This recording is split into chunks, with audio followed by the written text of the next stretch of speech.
बार फिर से प्रधानमंत्री नरेंद्र मोदी साबित कर देले बाड़ा कि उ जौन कहेला उ करके दिखावेला, यानी कि मोदी का गारंटी सबसे बड़ा गारंटी है। नमस्कार, आप देखा थे खबर खास पा, हम ही आपके साथ है दीप्ति शाही सिंह। इस साल 15 अगस्त के लाल किला के प्राचीर से प्रधानमंत्री नरेंद्र मोदी ये ऐलान कैले रहना कि दिवाली से पहले जीएसटी के तहत कई सामान का जौन दाम बा वो कम हो जाए, यानी कि जनता के एक बहुत बड़ा सौगात मिली, बहुत बड़ा उपहार देवल जाए। और एक बार फिर से प्रधानमंत्री नरेंद्र मोदी का कहल बात सच हो गई बा। जीएसटी का नया रेट जौन बा वो लागू हो गई बा और खास बात ई बा कि रोजमर्रा का जौन सामान बा के लेकर दाम काफी कम भइल बा। अलग अलग सामान खाती अलग अलग जीएसटी का रेट तय हो चुकल बा और एके लेके आम लोगन में खुशी भी बा। दिवाली से पहले जाहिर तौर पर ये एक बड़ा तोहफा बा, लेकिन एके लेके विपक्ष सियासत भी करत बा। आज अगले आधे घंटे हम आपके बताइब कि कौने तरह से जीएसटी कम और ज्यादा भइल बा, लेकिन दूसरे तरफ एके लेके सियासत भी होत बा। ये रिपोर्ट देखिए। इस दिवाली में आपकी डबल दिवाली का काम मैं करने वाला हूं। इस दिवाली में आपको एक बहुत बड़ा तोहफा देशवासियों को मिलने वाला है। हम नेक्स्ट जनरेशन जीएसटी रिफॉर्म्स लेकर के आ रहे हैं। ये दिवाली के अंदर आपके लिए तोहफा बन जाएंगे। सामान्य मानवीय की जरूरतों के टैक्स भारी मात्रा में कम कर दिए जाएंगे। पीएम मोदी जौन कहेला उहे करेला। जीएसटी में अगला पीढ़ी के सुधार के जौन वादा पीएम मोदी 15 अगस्त के लाल किला के प्राचीर से देशवासियन से कैले रहना अब साकार हो गई बा। एंड मिडिल क्लास आइटम्स में there is a complete reduction from 18 or from 12 to 5%. I list out those items, all of whom have come to 5% from either 18 or from 12. Common man items such as hair oil, toilet soap bars, shampoos, toothbrushes, toothpaste, bicycles, tableware, kitchenware and other household articles have all come to 5. Reduction of GST from 5% to nil. 5 से 0 में जाने वाले items indicate कर रहा हूं। Ultra high temperature milk, the UHT milk, chhena और paneer, all the Indian breads will see nil rate. So रोटी किसी के ऊपर भी, चपाती और रोटी और पराठा और व्हाटएवर। बुधवार की जीएसटी परिषद के 56वीं बैठक में कईल गई घोषणा के न सिर्फ आम आदमी खातिर बड़ा राहत मानल जात बा, बल्कि एक घोषणा से पीएम मोदी के ओर से देशवासी से कईल वादा भी पूरा हो गईल बा। जीएसटी दर में बदलाव के लेके पूरा देश में खुशी का माहौल बा।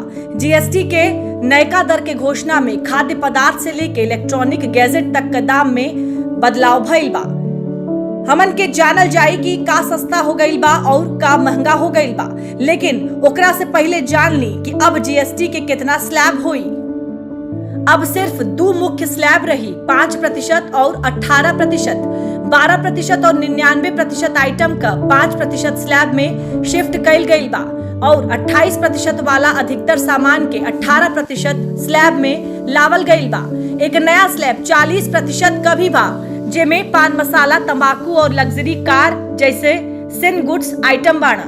वर्तमान में जीएसटी के 4 दर लागू बा, 5, 12, 18 और 28%। लेकिन जीएसटी के नयका सुधार में भइल बड़ बदलाव के बाद देश में बाकी जीएसटी स्लैब के खत्म कर देहल गईल बा और अब सिर्फ 2 गो स्लैब बचल बा। जीएसटी का नया स्लैब नवरात्रि के पहला दिन यानी 22 सितंबर से लागू हुई। आम जनता पर ही नया सिस्टम के असर के समझे खातिर नया जीएसटी के स्लैब समझ लिहल जा। रोजमर्रा के सामान साबुन, शैम्पू, टूथपेस्ट पर पहले 18% जीएसटी रहल, अब सिर्फ 5% बा। घी मक्खन पे 12% रहल पहले, अब सिर्फ 5% जीएसटी बा। नूडल्स, नमकीन पे पहले 12% जीएसटी रहल, अब 5% बा। बर्तन पे 12% और अब 5%। बच्चन के बोतल, नैपकिन और डायपर पे पहले 12% जीएसटी रहल, अब 5%। सिलाई मशीन पे पहले 12% रहल, अब 5% हो गई बा। कृषि ट्रैक्टर टायर के लेके पहले 18% रहल, अब 5% हो गई बा। ट्रैक्टर पे 12% जीएसटी पहले रहल, अब 5% हो गई बा। सिंचाई के मशीन पे पहले 12% टैक्स रहल, अब 5% हो गई बा। कृषि मशीनरी पे पहले 12% रहल टैक्स, अब 5% बा। इंश्योरेंस के पहले 18% रहल, अब ऊपर कोनो जीएसटी नहीं बा। कैंसर के 3 दवा समेत 33 जरूरी दवाइयन पे पहले 12% टैक्स रहल, अब 0% बा। थर्मामीटर पे 18% रहल, अब 5% बा। ऑक्सीजन सिलेंडर पे पहले 12%, अब 5% बा। डायग्नोस्टिक किट पे पहले 12%, अब 5% बा। ऑटोमोबाइल में छोटी कारन पे पहले 28% जीएसटी रहल, अब 18% बा। मोटरसाइकिल पे पहले 28% रहल जीएसटी, अब 18% बा। शिक्षा के क्षेत्र में पेंसिल और क्रेयॉन पे पहले 12% रहल टैक्स, अब 0% बा। नोटबुक पे पहले 5% रहल, अब 0% बा। मैप, चार्ट और ग्लोब पर पहले 12% रहल, अब 0% बा। एयर कंडीशनर पे पहले 28% जीएसटी रहल, अब 18% बा।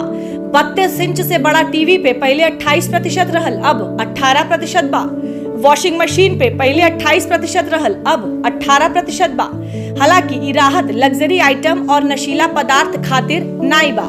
अब लग्जरी आइटम और तंबाकू उत्पाद पे 28% की बजाय 40% जीएसटी लगावल गईल बा। इहो जान लें कि अब कौन आइटम महंगा हो जाई। पान मसाला और तंबाकू उत्पाद, एडेड शुगर उत्पाद, गैर मद्यपान, कार्बोनेटेड और कैफीन युक्त पेय पदार्थ, 350 सीसी से अधिक इंजन क्षमता वाला बाइक, विमान, नौका, लग्जरी कार और रिवाल्वर और पिस्तौल पे जीएसटी 18% और 28 से बढ़ा के 40% कर देवल गई बा। एकरे अलावा इ नया जीएसटी सुधार में होटल के कमरा के बुकिंग भी सस्ता हो गई बा, लेकिन बढ़न राहत वाला चीज पर जीएसटी बढ़ावल गई बा। आईपीएल टिकट भी एमे शामिल बा। होटल के कमरा के बुकिंग पे जीएसटी 12% से घटाकर 5% कर देवल गई बा। जब कमरा का किराया प्रतिदिन 7500 रुपया या उससे कम हो, वहाँ कैसीनो, रेस क्लब या फिर खेल इवेंट में एंट्री के खातिर जीएसटी बढ़ा देवल गई बा। यानी आईपीएल जैसे खेलन के टिकट पर जीएसटी 28% से बढ़ाकर 40% कर देवल गई बा। जब मोदी सरकार जीएसटी छूट का उपहार देहले रहल त लोगन के खुशी का ठिकाना नाई रहल। त्योहार के दौरान जब सरकार जनता के उपहार देहले रहल त लोग एकरा के सरकार का सराहनीय कदम बतैला। प्रधानमंत्री नरेंद्र मोदी एक ऐतिहासिक कदम भी बतौला। पीएम कहला कि नेक्स्ट जनरेशन जीएसटी सुधार से आम आदमी के जीवन आसान हो जाई, जौने से भारत के अर्थव्यवस्था के और मजबूती मिली। भारत सरकार ने राज्यों के साथ मिलकर के एक बहुत बड़ा निर्णय किया है और बहुत महत्वपूर्ण निर्णय है। अब जीएसटी और भी ज्यादा सिंपल हो गया है, सरल हो गया है। जीएसटी के मुख्यतः 2 ही रेट रह गए हैं, 5% और 18%, 5% और 18%। और 22 सितंबर सोमवार जब नवरात्र का पहला दिन है और ये सारी चीजों का मातृशक्ति को संबंध तो बहुत ही रहता है और इसलिए नवरात्रि के इस प्रथम दिवस पर जीएसटी का जो एक रिफॉर्म वर्जन है, नेक्स्ट जनरेशन रिफॉर्म किया हुआ, वो लागू हो जाएगा। इस बार धनतेरस की रौनक भी और ज्यादा रहेगी क्योंकि दर्जनों चीजों पर टैक्स अब बहुत ही कम हो गया है। साथियों, 8 वर्ष पहले जब जीएसटी लागू हुआ तो कई दशकों का सपना साकार हुआ था। तो ये चर्चा कोई मोदी प्रधानमंत्री बना उसके बाद नहीं हुई, उसके पहले भी हो रही थी। काम नहीं होता था, चर्चा होती थी। ये आजाद भारत के सबसे बड़े आर्थिक सुधारों में से एक था। तब देश को अनेकों तरह के टैक्स के जाल से मुक्ति दिलाने का एक बहुत बड़ा काम हुआ था। अब 21वीं सदी में आगे बढ़ते भारत में जीएसटी में भी नेक्स्ट जनरेशन रिफॉर्म की आवश्यकता थी और उसको किया गया है। मीडिया के कुछ साथी इसको जीएसटी 2.0 के रूप पे कह रहे हैं, लेकिन असल में ये देश के लिए सपोर्ट और ग्रोथ की डबल डोज है। डबल डोज यानी एक तरफ देश के सामान्य परिवार की बचत और दूसरी तरफ देश की अर्थव्यवस्था को नई मजबूती। नए जीएसटी रिफॉर्म से देश के हर परिवार को बहुत बड़ा फायदा होगा। एकरे संगे पीएम मोदी इहो बतैला कि ये नया जीएसटी सुधार से भारतीय अर्थव्यवस्था का कौन कौन बड़ा फायदा मिले वाला बा। पीएम मोदी इहो बतैले बाड़ा। पीएम मोदी कहला कि जीएसटी का नया सुधार से कर प्रणाली के सरल बना देवल गईल बा, जौने से कर देवे में पहले से भी आसानी हो जाए, भारतीयन के जीवन के गुणवत्ता में सुधार हुई और आम जनता के बचत में बढ़ोतरी हुई। पीएम इहो कहला कि जीएसटी का नया सुधार से खपत और विकास में तेजी आई, जौने से लोग अधिक खर्चा करे में सक्षम हुई, यानी आर्थिक गतिविधि में बढ़ोतरी हुई। एकरे साथे व्यापार भी आसान हो जाई और नौकरी का अवसर भी बढ़ी। और पांचवा बड़ा फायदा ई बा कि एकरा से संघीय सहयोग मजबूत हुई, यानी केंद्र और राज्यन के बीच समन्वय में सुधार हुई, जौने से देश के विकसित होके में मदद मिली। केंद्र सरकार दिवाली और नवरात्रि से पहले जनता के उपहार देहले बा। ओकरे बाद राजनीतिक गलियारा से भी पीएम मोदी के धन्यवाद के बौछार भइल बा कि प्रधानमंत्री जी जो कहते हैं उसको पूरा करते हैं। और अगर आप देखें तो पिछले बजट में ही उन्होंने जो आम जन को एक बड़ी राहत देने का काम किया, जो लोग सोचे भी नहीं थे, और 12 लाख तक का इनकम टैक्स में छूट देने का काम किया। और 15 अगस्त को मेरे रिकमेंडेशन पर आदरणीय प्रधानमंत्री जी, आदरणीय वित्त मंत्री जी को धन्यवाद देता हूं। उनके मार्गदर्शन में पूरे जीएसटी काउंसिल ने इसको पास किया। किसानों की चिंता की गई, किसान के साथ साथ आम व्यक्ति की चिंता की गई, पूरे भारत की अर्थव्यवस्था की चिंता की गई, मेडिकल सेक्टर को पूरी तरह इससे एग्जम्प्ट किया गया, चाहे वो इंश्योरेंस हो या जो क्रिटिकल बीमारियों के दवा है उनको पूरी तरह एग्जम्प्ट किया गया। की जो सामान्य जनता है, इनके पैसा से सारा टैक्स आता है, जहाँ से भी आता है इनको टैक्स भरना पड़ता है, इसलिए जहाँ जहाँ संभव है इनको राहत देना चाहिए। तो काफी दिन से चर्चा हो रही थी, सरकार के पास सफिशिएंट और टैक्स आ रहा है जीएसटी में, तो सरकार को लगा कि आम जनता को राहत देना चाहिए, इसलिए बहुत बड़ा स्टेप, बहुत अच्छा स्टेप है। लोगों को उम्मीद नहीं थी कि इतना राहत मिलेगा। गाड़ी से, कंप्यूटर से, मोबाइल से लेकर के कपड़ा तक, सब दवाई तक, हर चीज में लोगों को राहत मिला।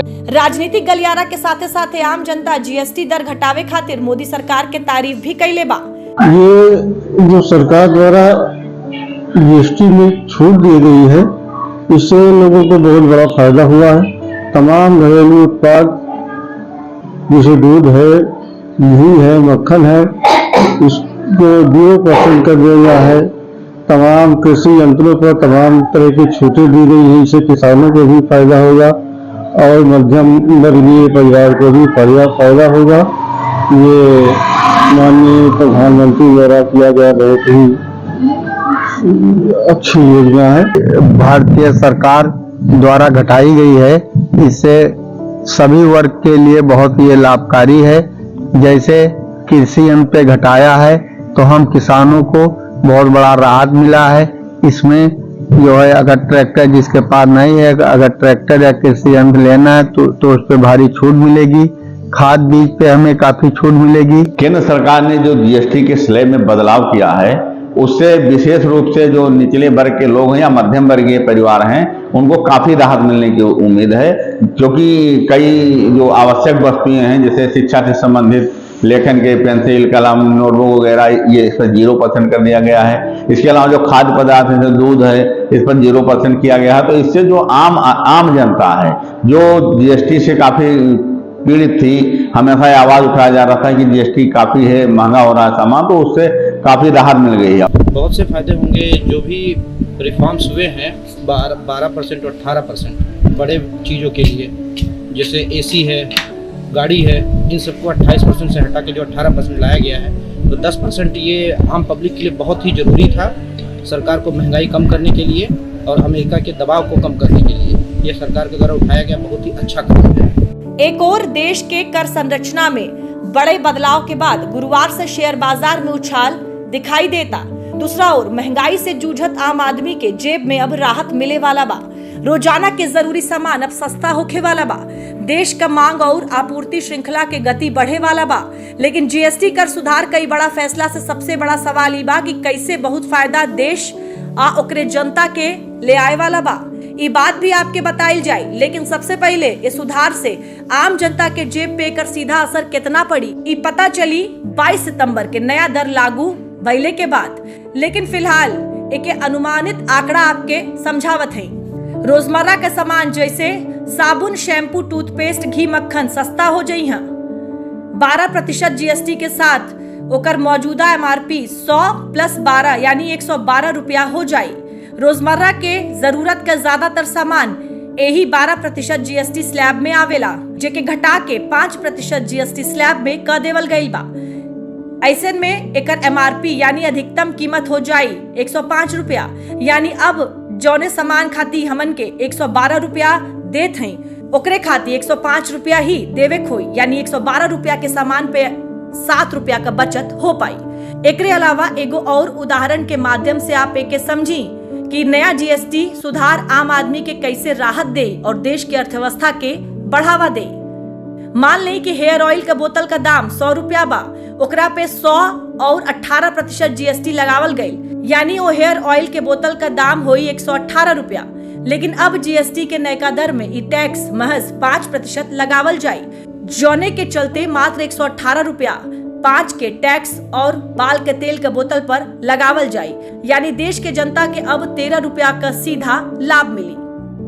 आप सब उदाहरण से समझ गए हो खब कि 18% और 12% के जगह 5% टैक्स स्लैब के संगे जौन पहले 112 और 118 रुपया में उपलब्ध रहल अब 105 रुपया में मिल जाये। जैसे कि एगो छोट मध्यम वर्गीय परिवार का खर्चा 25 से 30 हजार के बीच होला। एक अनुमान के हिसाब से अगर रसोई 20 हजार, तब कैलकुलेशन के हिसाब से करीब 1250 रुपया का बचत हो सकत बा। रोजमर्रा के सामान के अलावा एकर सुधार के माध्यम से स्वास्थ्य के सुरक्षा खातिर क्रांतिकारी बदलाव भइल बा। वो बदलाव का है, एकरा के देश में करोड़ों लोगन के जीवन रक्षक कैसे मानल जात बा इहो समझ ले। भारी दवाई, परीक्षण और लंबा समय तक चले वाला इलाज के चलते लाखों रुपया खर्च होला। ऊपर से जीएसटी का अतिरिक्त बोझ खर्चा के ओर बढ़ा देवला। लेकिन अब सरकार के फैसला से मरीज और उनके परिवार के बहुत आर्थिक राहत मिले वाला बा। लेकिन कितना राहत मिली अनुमानित आंकड़ा से इहो समझी। कैंसर और रेयर डिजीज के इलाज में इस्तेमाल होए वाला दवाई और टेस्ट के खर्चा में बड़ी राहत मिली। कैंसर के इलाज में कीमोथेरेपी सबसे महंगा और लंबा चले वाला प्रक्रिया है। कीमोथेरेपी का दवा का खर्च लगभग 1 लाख रुपया तक आवेला। पहले पर जीएसटी लगले के बाद कुल खर्च 1,12,000 रुपया हो जात रहल।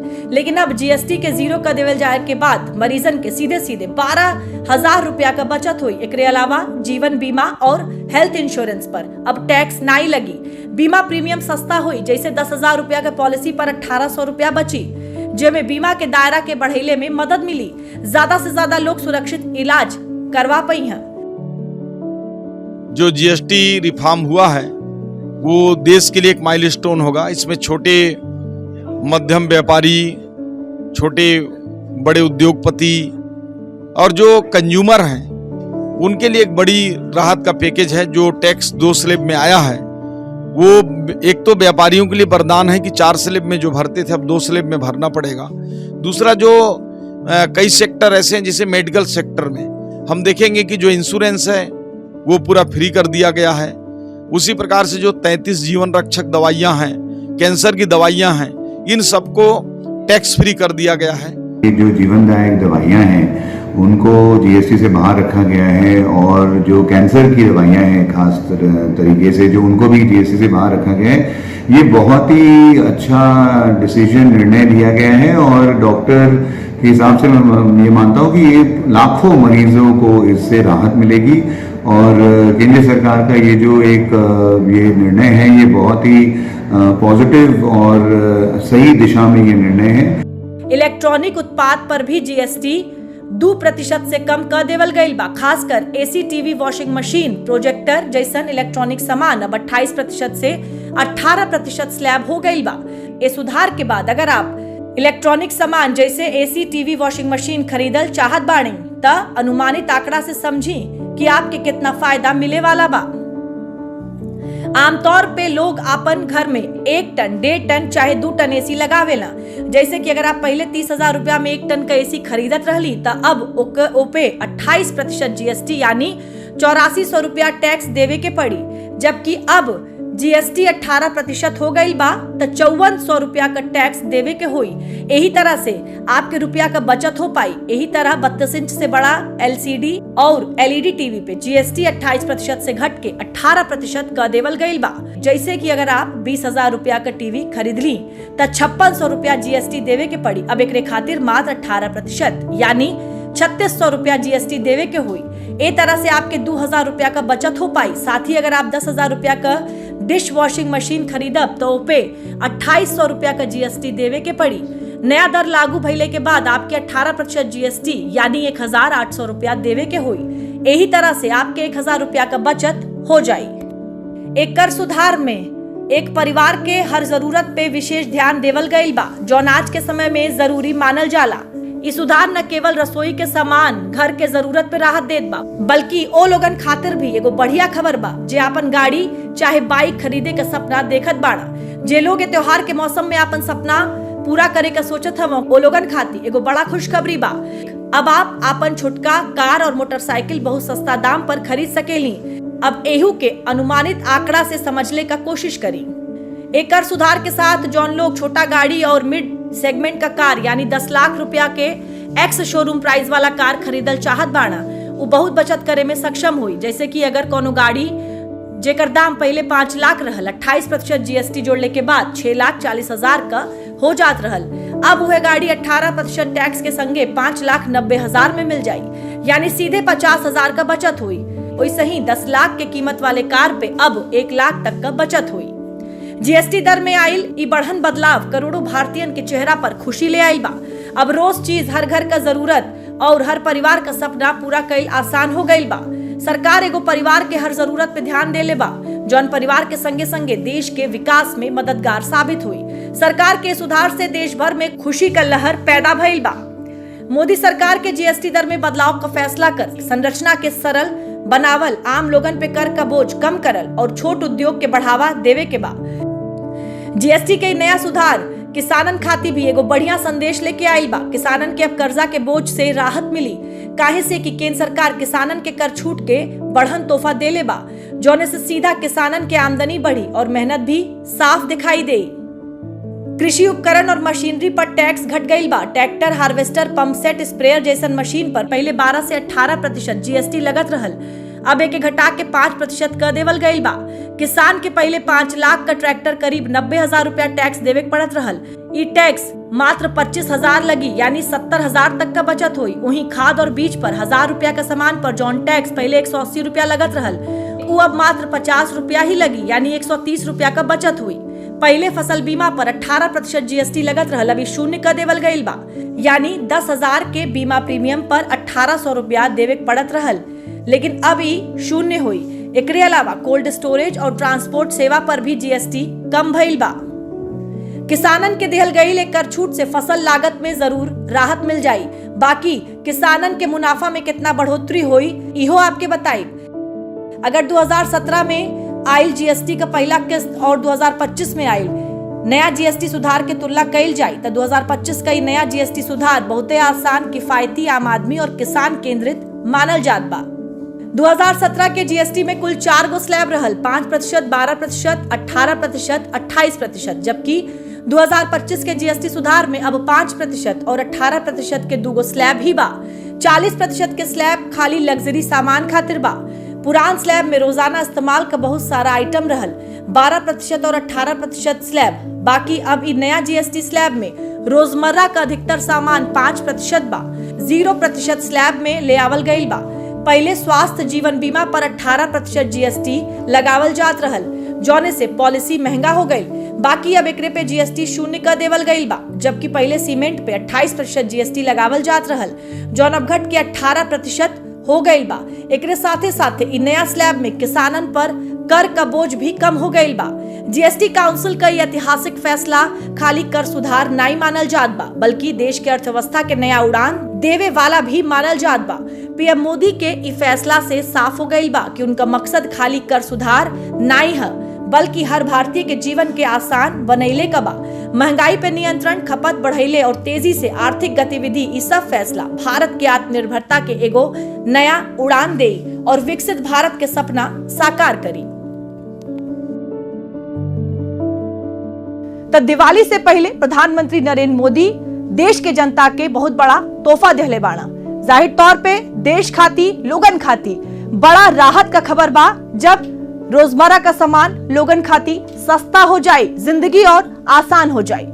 आज के खबर खास बा में हमरे साथे बस इतना ही। देश और दुनिया के बाकी खबर खाती आप देखत रही दूरदर्शन उत्तर प्रदेश।